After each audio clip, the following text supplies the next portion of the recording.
Armando Hasurigan, biology and medicine videos. Please make sure to subscribe. Join the forum and group for the latest videos. Please visit Facebook, Armando Hasurigan. Please like, and here you can also ask questions, answer questions, and post some interesting things, including artworks. You can also change the quality settings to the highest one for better graphics. In this video, we're going to look at the cerebellum. Now, the cerebellum, where is it, and what is its function? Here we have a sagittal view of our brain. Now, here we have the cerebrum. People sometimes get confused between the cerebrum and the cerebellum. The cerebellum is located below the cerebrum, below the occipital lobe. The cerebellum is also known as the little brain and is located in the dorsal aspect of the pons, behind the pons. Roughly in between the cerebellum and the pons, we have what's called the fourth ventricle. The ventricles within the brain is important for the brain because it contains cerebrospinal fluid.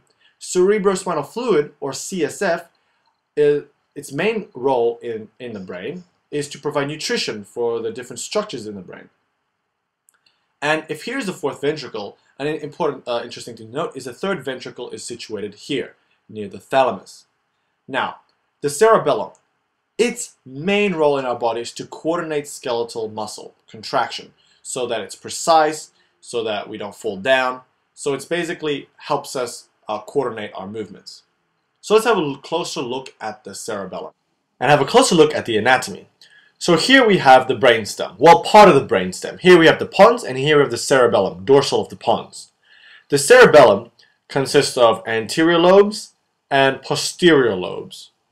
It also consists of this tree-like structure, which is composed of white matter, known as the arbor vitae, A as in plural.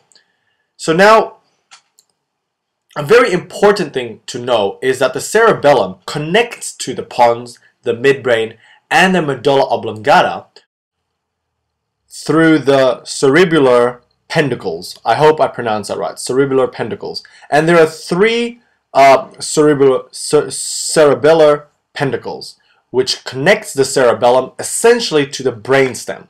And these three are the superior peduncle, the middle peduncle, and the inferior peduncle. So they connect, again, the cerebellum to the brainstem. And they are important because they also send in and send out signals from the cerebellum. Another final thing to note is that cerebellum consists of two hemispheres.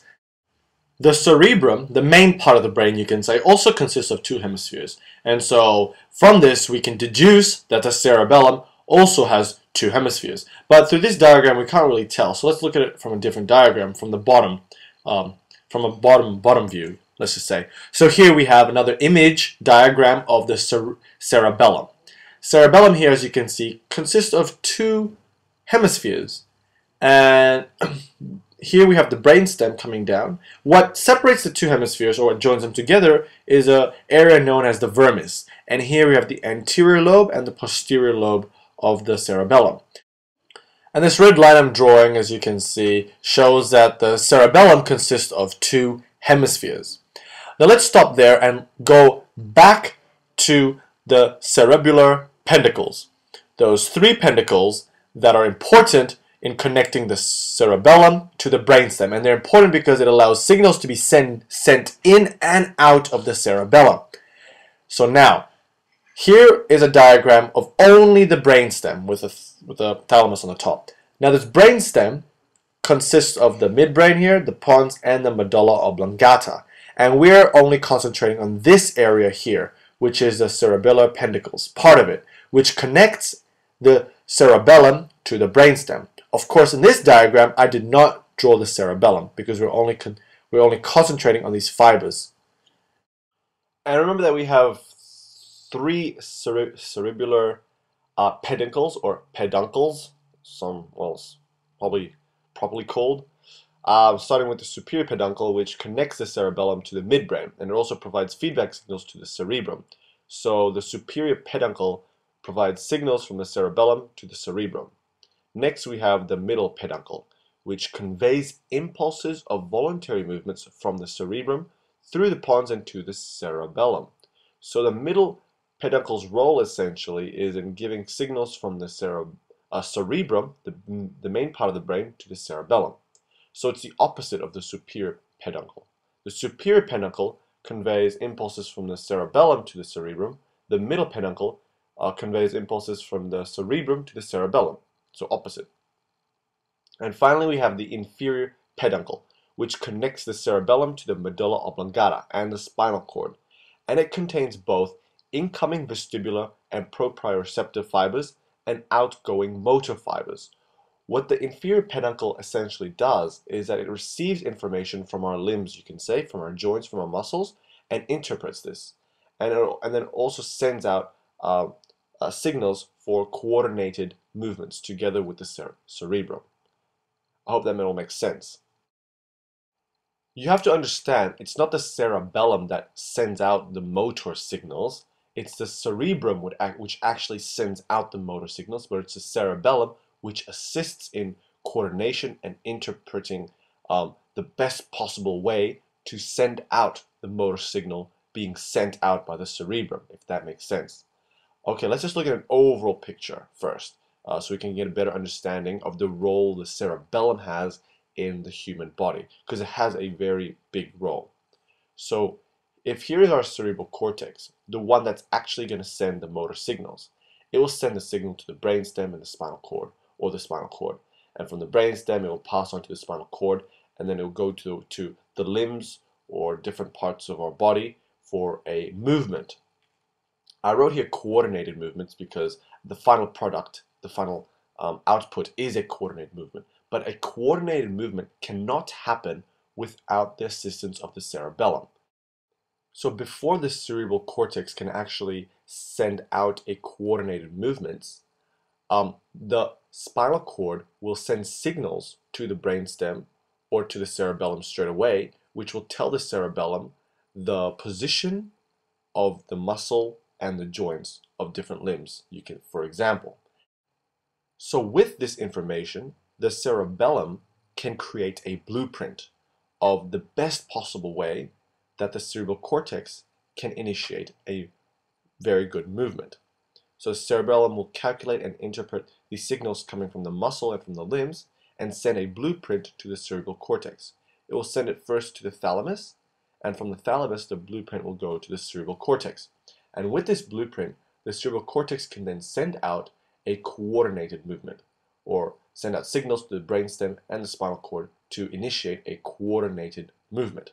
The cerebellum itself will also send a signal to the brainstem, to the spinal cord, to help in this coordination process.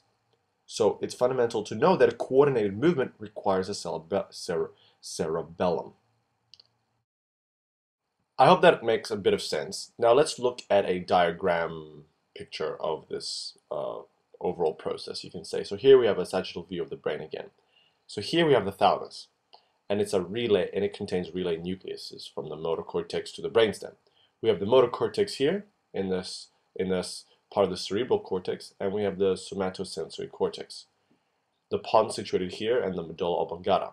Another important nuclei to know within the medulla oblongata is the accessory cuneate nucleus, and we'll soon see its role. Now with this diagram, let's see an overall picture of how the motor cortex, or how we will initiate a motor movement, such as moving our hands or moving our legs when we walk.